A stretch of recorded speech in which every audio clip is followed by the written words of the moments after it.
Okay, let's unpack this. We are diving deep today. We're looking at one of philosophy's most fundamental ideas, modality. So we're talking about possibility, necessity, actuality, Yeah. all those concepts. Exactly. And we're tracing the whole journey of how we think about them, from how they were seen as just structures inside our own minds to, well, to the mathematical architecture of entirely separate abstract worlds. And the sources we're drawing on cover a huge span of time, right? Right. A lot of history of logic, some pretty dense philosophy. Very dense. We're focusing on that critical period between, say, the 18th century Enlightenment and the middle of the 20th century, when everything changed. And the mission here, for you, our listener, is to really get a handle on that evolution. We want to find those aha moments, the points where a tiny change in how you define a logical term, like if-then, suddenly changes what you're committed to saying about reality itself. We're basically going from the structure of a single judgment to the geometry of all possible worlds. You've got it. And you really have to start this story with Immanuel Kant. He gave us this incredible detailed table of how judgments work, and it seemed to lock down what logical possibility meant. It did. It was this beautiful, comprehensive system. So if it was so rigorous, why did it need to get completely overhauled? Why did logicians like Frege have to, toss it out and eventually lead us to this wild idea of possible worlds? That is the central question. And the answer really all comes down to where Kant decided to locate possibility and necessity in the first place. It's about what he thought logic was for. So let's start there, with Kant's foundation. He had this really grand idea of what logic was. Oh, absolutely. He started off calling it the science of the rules of the understanding in general. It sounds like he was trying to map the entirety of human thought. He was, in a way, but he was also very precise. He immediately narrowed it down to what he called pure general logic, and that had very strict rules. Okay, so what were they? First, the logic had to be general. That means it ignores the actual objects you're thinking about. It doesn't care if it's geology or poetry. It's just about the absolute necessary rules of thought itself. Independent of the subject matter. Completely. And the second rule was that it had to be pure. Meaning It couldn't be based on any empirical or psychological rules. It all had to be derived a priori, without any input from experience. So this pure general logic is like the ultimate toolkit. It's the form of thinking, completely separate from the stuff you're thinking about. It's the canon of the understanding, a way to test if any thought is coherent. And once he set that up, he divided logic into concepts, judgment, and inference. But you're saying that for Kant, judgment was the absolute key. It was everything. He saw the understanding as fundamentally a faculty of judgment.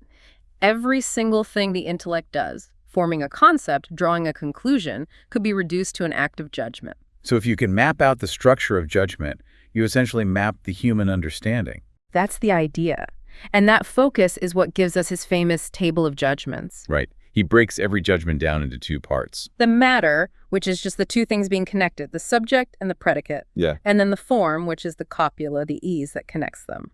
And he analyzes that form under four main titles. The title. Each of which has three moments. Okay, let's lay them out. There are 12 in total. First, you have quantity. Is the judgment universal, particular, or singular? Like all, some, or Socrates. Then quality. Is it affirmative, negative, or infinite? Is not, or is non-mortal, for example. Then relation. Is it categorical, hypothetical, or disjunctive? A is B. If A then B, or A or B. And finally, and this is the crucial one for us, modality. Problematic, assertoric, and apodeictic. It seems like this perfectly organized, nested system. But this is where he makes a really strange move, isn't it? This is where it gets interesting. It's where it gets very interesting, because Kant claims that the moments of modality contribute nothing to the content of the judgment. Which is odd. Because didn't he just say that all of these forms are abstracted from content? Exactly. It seems totally redundant. If all 12 forms are supposed to be pure form, why single out modality and say it doesn't add to the content? It's a puzzle. So what's going on? Is he just being contradictory? It shows he's using the word content in two different ways. Ah. When he says all forms are abstracted from content, he means from the matter, the subject, and predicate. But when he singles out modality, he means it doesn't concern the logical connection between the subject and predicate. I see. So quantity, quality, and relation are all about how A is intrinsically tied to B. But modality isn't. Precisely. Modality doesn't care about the inner consistency of the thought A is B. It only cares about the value that the copula has in reference to thought as such. Which is a very Kantian way of saying what? It's about the judging subject's attitude towards the judgment. It's purely about how you're thinking it. Okay, let's get specific then. Based on that idea of attitude, what are his definitions for the three logical modalities? It's all rooted in the principle of non-contradiction. That's what keeps it inside pure general logic. So a judgment is logically possible if it contains no internal contradiction. And that corresponds to the problematic judgment form. Right. The subject is basically saying, this thought is coherent, but that's all I'm saying about it. And the others follow from that. A judgment is logically impossible if it has a contradiction. And it's logically necessary if its negation contains a contradiction. That's the apodeictic judgment. So you're asserting that denying it would be a logical impossibility. Exactly. It's a very strong commitment. And it's really important to stress that Kant keeps this completely separate from what he calls real modality. Absolutely crucial. Real modality, which he talks about in his postulates of empirical thought, is about the objective status of things in the world. Real possibility means it could actually happen in experience. Real actuality means you can sense it. Whereas logical modality is just about the form of the thought itself. It's just about the subject's relation to the proposition. He specifically warned logicians not to confuse the two. Okay, now for the part that really sets Kant against all of modern logic, the crucial implication, the anti-modern twist. Why is it that in his system, saying something is necessary or even true doesn't imply that it's possible? This is the definitive break. In every modern system, necessity implies truth, and truth implies possibility. You know, if it has to be true, it must be true, and if it's true, it must be possible for it to be true. Of course. That seems obvious. But not for Kant, because for him, making a problematic judgment, saying something is possible, is an act of withdrawing from any commitment to its truth or necessity. Wait, run that by me again? If I say, it is problematic that the sky is blue, what I'm saying in Kant's system is, the thought the sky is blue is internally consistent, but I am explicitly not judging whether it's true or false. You're withholding judgment. It's a weaker cognitive attitude. Precisely. So if you then make an assertoric judgment, the sky is blue, committing to its truth, you have moved logically beyond the problematic attitude. I see. So you can't infer the weaker attitude from the stronger one. You can't. To go from necessary to possible would be like moving from a strong commitment back to a state of withdrawal. It's a cognitive contradiction for him. Wow. So modality is all about the subject's stance, not about how truth values propagate between statements. And that is the exact feature that 19th century logicians immediately started to chip away at. They wanted a logic that could model objective truth and consequence, not subjective attitudes. So after Kant, his table of judgments was hugely influential, especially in Germany. But logicians couldn't help but try to simplify it. The drive for economy was just too strong. I mean, why have 12 forms when some seem to do the same job? Right. Kant himself even said that singular judgments, like Socrates is mortal, act logically just like universal ones. So they started merging them, trying to get the 12 moments back down to the 4 classical Aristotelian forms. And at the same time, Kant's very pure idea of logical modality got corrupted. It got corrupted by psychology almost immediately. Influential logicians like Uberweg started interpreting modality psychologically. How so? For him, problematic meant uncertainty. Assertoric meant immediate certainty, something you perceive. And apodeictic meant it was a provable truth. So that's a huge shift. It's not about the subject's attitude anymore. It's about the reliability or certainty of the claim. Exactly. And by making that psychological turn, he could bring back the modern principle. He could say that necessity implies truth, and truth implies possibility. He was already taking a step toward an objective logic. But the really big revolutionary move was this idea of the modality-quantity reduction. That started with Trendelenburg in 1862. He suggested that maybe modality was just a fancy way of talking about quantity. He thought necessity was just another way of expressing universality. That's it. He proposed that apodeictic, problematic, and assertoric judgments map directly onto universal, particular, and singular judgments. And this idea, necessity equals universality, really caught on. It became the conceptual engine for the next 50 years. It's what powered the whole move toward modern quantification. But it was all tangled up in a much older debate. The debate over relation. Can you reduce categorical judgments to hypothetical ones? A is B versus if A then B. A very old fight. It goes back to Christian Wolff, even before Kant. Wolff was adamant that there was no real logical difference between them. How did he argue that? He had this method. He said you could take any statement, universalize it, and then turn it into a hypothetical. So if you start with, say, some stones give off heat, A particular category. you first make the condition explicit. Every warm stone gives off heat. Now it's universal. Then you transform it. If a stone is warm, then it gives off heat. For him, that hypothetical it then was the deepest, most fundamental logical form. But Kant rejected that completely. And his reason hinged on something that would dominate logic for a century: existential import. That's the one. Kant insisted that a universal categorical statement, every A is B, entails that A exists. The subject term has to refer to something real. And that makes it fundamentally different from if something is A, then it is B. Because the hypothetical carries no such commitment. You can say, if there's a unicorn in the garden, then it has a horn, without believing in unicorns. But for Kant, every unicorn in the garden has a horn implies there are unicorns in the garden. And this wasn't just a whim. It was tied to the very foundation of Aristotelian logic. It was. It was required to make the inference ad subalternatum valid. The move from a universal every A is B to a particular some A is B. If the universal didn't guarantee the existence of A, that whole inference would fail. So for Kant, defending existential import was defending classical logic itself. But the pressure to unify the forms didn't go away, so thinkers like Herbart just made the leap that Kant refused to. Herbart just bit the bullet. He decided to deny existential import to both universal and particular judgments. He just stripped it away from everything. He did. And once you do that, the difference between categorical and hypothetical it evaporates. It becomes a purely structural, conceptual difference, not one tied to existence. Which brings us to the 1870s and Christoph Sigwart, who is standing right on the edge of modern logic. He's the bridge. Sigwart actually sided with Kant, saying categorical and hypothetical judgments are different. Yeah. But he said we could transform the unconditionally universal ones. Okay, so tell me about his transformation, because this is the proto-quantifier moment. This is huge. Sigwart takes every A is B and transforms it into if something is A, then it is B.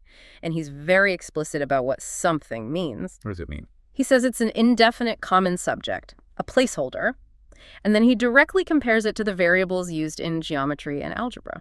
Wow. So he's making the connection between the linguistic device for universality and the mathematical variable. It's a massive step. It allowed him to separate propositional logic rules like modus ponens from what we'd now call predicate logic. He basically rebuilt syllogistic on a more fundamental hypothetical foundation. But it's not quite proper quantification yet. What's the last piece that's still missing? The explicit universal quantifier. Sigwart doesn't have a symbol like the modern for all x. He's still relying on the connection between the if and the then being one of necessary consequence. So the necessity of the connection is still doing the work of universality. Exactly. The idea is that if something is A, then it is B holds necessarily for anything you substitute for something. That very close link between necessity and generality was the final idea that Frege was about to break apart. And the jump from Sigwart to Frege it's not an evolution, it's a full-blown revolution. Frege's Begriffsschrift in 1879 just blows Kant's table out of the water. Completely. Frege wanted a philosophically pure system. He looked at Kant's forms and just saw grammar and psychology. He followed that line from Trendelenburg and Sigwart and just said, look, modality is irrelevant to the conceptual content of a judgment. For Frege, you handle necessity with generality. 100%. An apodeictic judgment, a necessary one, is just a statement that can be derived from a universal law, and you represent universal laws with the explicit quantifier. So he takes Sigwart's every P is Q and gives us the modern form we all learn for all x. If Px, then Qx. And that formula shows the two giant leaps he took. First, the explicit quantifier, yex, no more vague something. And second, the connective. He uses the weakest possible conditional material implication. Which seems totally counterintuitive. If Sigwart needed necessary consequence to make his transformation work, how can Frege get away with using flimsy, truth-functional material implication and still capture necessary logical truths? This is the absolute genius of his system. The Begriffsschrift wasn't just a calculator for inferences. He designed it to be a perfect universal logical language, a characteristica universalis. Okay, and in this perfect language? In this language, any axiom, like, say, PP right arrow, Q right arrow isn't just a schema. It's an implicitly quantified sentence. It means for all possible propositions, this relation holds. So the universal quantifier is sort of invisibly scoping over everything. It is. And because the whole system lives under that universal scope, even the weak material implication arrow ends up expressing a necessary consequence. It holds for all interpretations. It was a radical way to formalize logic without ever needing a modal operator like necessary. And this system, of course, becomes the basis for Principia Mathematica. But no sooner does it take hold than it creates a huge backlash from logicians who wanted to model how people actually reason. And that backlash was focused entirely on material implication. Because of the famous paradoxes. The paradoxes of material implication, which C.I. Lewis in particular found completely unacceptable. Give us an example. What's a paradox that would have bothered him? Okay, take the sentence. If the moon is made of green cheese, then grass is green. In classical logic, that sentence is true. Because the first part, the antecedent, is false. Yeah. And a false premise implies anything. Right. And Lewis said that's just. It's unfitting. It doesn't capture the logical nexus of proof and demonstration. It has nothing to do with inference. He wanted the conclusion to actually follow from the premise. He wanted a system where implication mirrored ordinary inference. So he came up with a new connective, strict implication. Which he defined as. It is impossible that people is true and to latter is false. And if we translate that into the modern operator language that he was inventing, what does that look like? It looks like necessity governing the material conditional. To latter strictly implies to latter is just, it is necessary that to latter box or right arrow Q or box Peter cut. So Lewis's move is basically a rejection of Frege's whole project. It really is. He's saying, Frege, you tried to push necessity out of the picture and handle it with quantifiers. I'm putting the necessity operator, the box, right back into the language front and center. This is what our sources call him smuggling the meta language into the object language. Let's unpack that. Okay, so the object language is the set of formulas you're studying, like P right arrow Q mud. The meta language is the language you use to talk about those formulas. So saying, from pi or dollar, you can derive Paul, that's a meta language statement.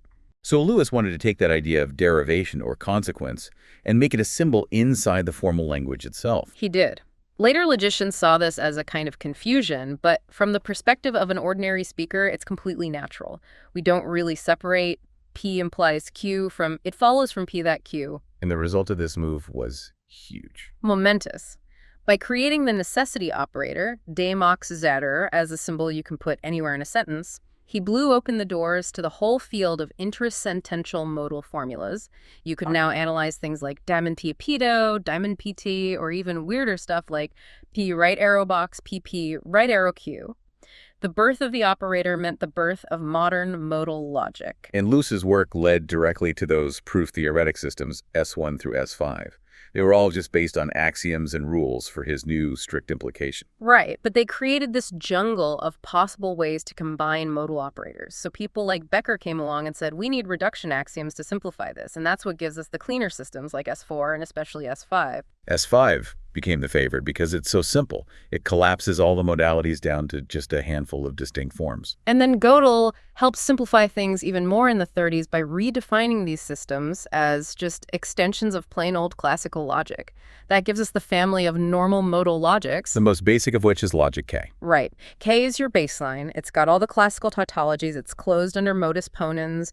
And it has this crucial rule called necessitation. This does. If you can prove a proposition P bull in the system, then you can also prove that box is necessary, dollar box P. Okay.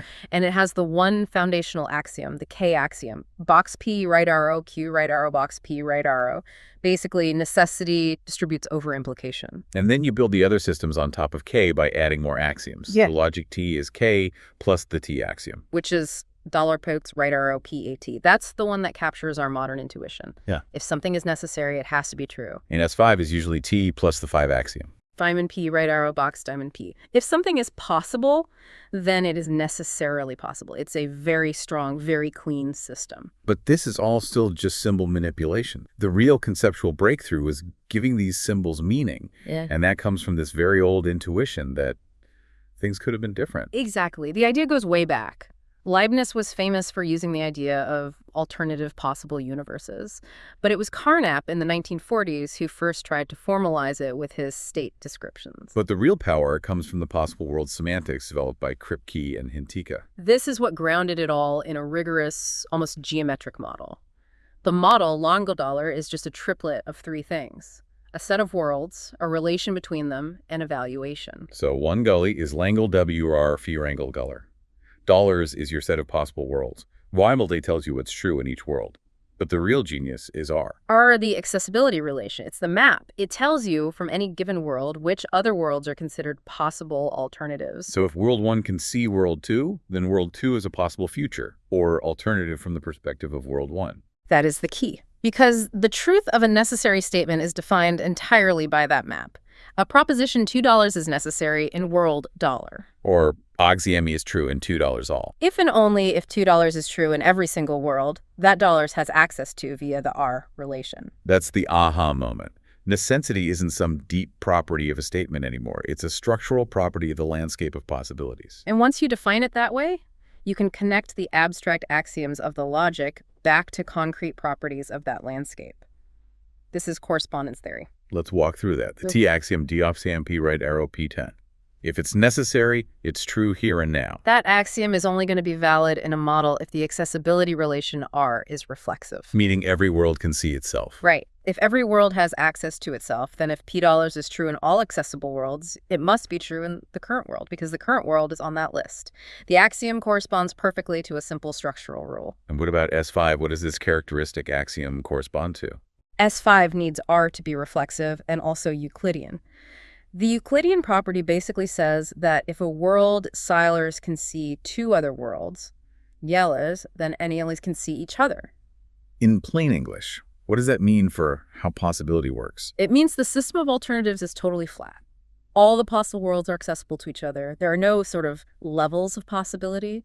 It creates a single unified cluster of alternatives, which is why S5 is often seen as the logic of absolute logical necessity. And the whole system is locked down by the meta-theorems of soundness and completeness, which prove that the model-theoretic definition of necessity truth in all accessible worlds perfectly matches the proof-theoretic one. The symbols and the structure line up perfectly. So this was a huge success, but then things got much, much messier when logicians tried to add quantifiers to modal logic. Oh, adding quantifiers, creating quantified modal logic or QML opened up a massive philosophical can of worms. Suddenly you have to deal with questions of existence and what it means for an individual to be the same person across different worlds. And this is where the philosopher W.V. Quine comes in with his famous objections. He basically argued that QML was unintelligible. He did, and his main weapon was the distinction between didicto and Did modality. Let's break that down. Didicto means of the saying. Right. It's about the necessity of the whole proposition. And Did means of the thing. It's about ascribing a necessary property to the object itself. And the classic example to show the difference is the number of planets. Okay, take the statement. The number of planets is necessarily greater than 7. The didicto reading is, it is necessary that the number of planets is greater than 7. Which is false. The number of planets could easily have been 6. It's contingent. Exactly. But the Did reading is, there is an object, x, which is the number of planets. And it is necessary that x is greater than 7. Oh, the number of planets is 9. And the number 9 is necessarily greater than 7, so that seems true. It seems true. But for Quine, this Did form was philosophically toxic. He had two huge problems with it. The first was that he thought it was just meaningless. He argued that necessity is purely linguistic. It's about how we say things, not about the things themselves. He said the fact that the necessity seems to vanish when you switch from the description 9 to the description the number of planets proves that the necessity isn't in the object. And his second big charge was that it forces you to accept Aristotelian essentialism. Which is the idea that objects have some properties that are essential to them, independent of how we describe them. Quine, as a committed nominalist, hated this. He saw it as smuggling old-school metaphysics back into logic. But the modern reply, thanks mainly to Kripke, was just to accept it. Basically, yes. The consensus now is that QML is useful because it lets us talk about essential properties. We now accept that being necessarily greater than 7 is a property of the object, the number 9, no matter what you call it. But if you accept that, then you have to answer the question, what exactly are these possible worlds we're talking about? And that leads to the whole debate about the ontology of possible worlds. You have a few main camps. There's nominalism, where worlds are just sets of sentences or formal constructs. Then you have the other extreme, David Lewis and his extreme realism.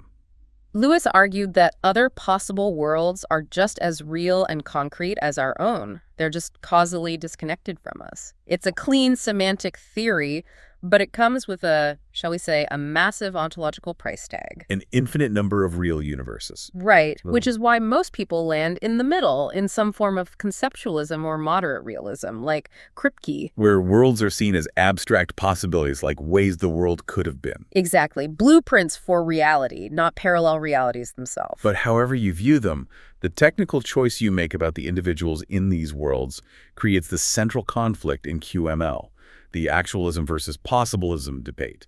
Actualists believe that everything that is actual. The only things that exist are the things in our world. This means different worlds must have varying domains of individuals. Whereas possibilists believe there are things that don't exist but are still possible, possibilia. And they prefer a model with a single fixed domain containing every possible individual that could ever exist in any world. And this philosophical difference gets formalized in the debate over the Barkin formulas. These formulas are just automatically valid in the simple fixed-domain possibilist systems, and the actualists find them deeply offensive. Let's define the first one. BF says, if everything is necessarily P, then it is necessary that everything is P. Actualists hate this because it seems to lead to necessary existence. If everything that actually exists does so necessarily, this formula seems to imply that it's necessary that all those things exist, which seems to rule out contingent beings. It feels like it locks the domain of what exists in stone. It does. So the actualist solution is to reject the fixed domain and adopt systems like free logic, where you have to use an explicit existence predicate to say that something exists in a particular world. This all seems to circle around the problem of tracking the same individual across worlds, the problem of transworld identity. It does. And Kripke's big contribution here was the idea of rigid designator. He argued that proper names, like Richard Nixon, refer to the same individual in every single world in which that individual exists. The name points directly to the thing. Which seems to make the problem of identity even harder. If the name is fixed, you still have to have criteria for what makes the Nixon in another world the same Nixon. Logicians tried to solve this with what's called the world-centered view. You posit the worlds, then you look for matching properties, fingerprints, memories, to link the individuals. But Kripke said this whole approach is backwards, because any property you choose could itself be contingent. Nixon could have had different fingerprints in another world. So what was his solution? He just dissolved the problem by flipping the perspective. He called it the individual-centered view. You don't start with the worlds and look for the person, you start with the person. You fix on Richard Nixon in our world, and then you ask, how might that specific man have been in other circumstances? And just like that, the problem of transworld identity just evaporates. You aren't comparing two different people. You're tracing the modal possibilities of a single pre-identified individual. It's a profound philosophical move. So after all these philosophical battles, the real power of modal logic came from realizing you could generalize it, that the box operator didn't just have to mean necessary. Von Wright was key here. He suggested that the whole Kripke model worlds and accessibility relation was a formal tool you could apply to all sorts of concepts. And the most successful application has been deontic logic, the logic of obligation. Right. Von Wright developed this in the 50s. The box operator becomes an O for ought. So in a deontic model, an accessible world is what? It's a deontic alternative, a world that is morally or legally ideal, a world where the norms are followed. And right away, that means you have to change the axioms. You have to throw out the T axiom, box P right arrow P O. You have to, because text P right arrow P O would mean if it ought to be the case that P, then P is the case. Which is obviously false. We fail to do what we ought to do all the time. Exactly. The existence of a norm doesn't guarantee its fulfillment. So you replace T with a weaker axiom, D. Which is texto P are right, no go neg PP. Ought implies not, ought not. If you ought to pay your taxes, it's not the case that you ought not to pay them. It just enforces the consistency of the normative system. But even with that, deontic logic famously struggles with more complex situations, like the paradoxes of conditional obligation. That contrary to duty obligations, you ought not to kill. But if you kill, you ought to confess. Standard models have a hard time representing that sequence of primary failure and secondary obligation. It shows the gap between the clean formal system and the messy reality of ethics. Always. And you see the exact same kind of problem in the other major application, epistemic and doxastic logic, the logic of knowledge and belief. This was pioneered by Hintika. Here we have operators like Kaffer, agent all knows that. And an accessible world is an epistemic alternative, a world that is compatible with everything agent knows. So if I know that Paris is the capital of France, then all the worlds I consider possible must be worlds where Paris is the capital of France. It's a perfect application of the Kripke structure. But just like deontic logic, it leads to a massive, well-known problem when you try to model any real agent. The problem of logical omniscience. The big one. If you model knowledge with a normal modal logic, it means the agent knows every single logical consequence of their knowledge. And all logical truths. Instantly. Right. So if a computer knows the axioms of mathematics, it must also, at that same instant, know the proof of every single theorem that follows from them. Which is completely unrealistic. It takes mathematicians centuries to figure some of that stuff out. Of course. So the formal system isn't modeling a real reasoner with limited computational power. It's modeling an ideal agent who is only constrained by pure logical consistency. Which brings us right back to the beginning. The tension between the perfect, pure world of logic and the messy, limited reality it's trying to describe. It's the central theme of this whole story. We started with Kant, where possibility was a subjective attitude, a feature of our own thought. Then we went through the 19th century logicians who tried to make it objective by tying necessity to universality. Which let Frege formalize it with the quantifier. But Lewis wasn't happy with that, so he forced the necessity operator back into the sentences themselves, which paved the way for Kripke's revolution. And in Kripke's world, necessity is defined by this rigid, geometric structure of possible worlds and the relations between them. The philosophical fights that came out of Q-Mel Quine's objections, the battle between actualism and possibilism, they all show that you can't do logic in a vacuum. The formal system you choose dictates your philosophical commitments about what's real. Logic and ontology are inseparable. And we saw that the whole structure of a modal system is determined by the properties we impose on that accessibility relation. R. Reflexivity gives you T. Euclidity gives you S5. The entire concept of what is necessary is defined by those formal axioms we choose to put on the relation. Which leads to one final, provocative thought for you to take away. Go on. If our whole modern idea of logical necessity is defined entirely by the structural conditions we decide to impose on R, can we really say that logical necessity is objective? That it's something out there in the fabric of reality? Or is it just a very sophisticated reflection of the rules of consistency that we, the thinkers, choose to adopt? The answer might depend on whether you still believe in those universal, pure rules of understanding that Kant was looking for in the first place.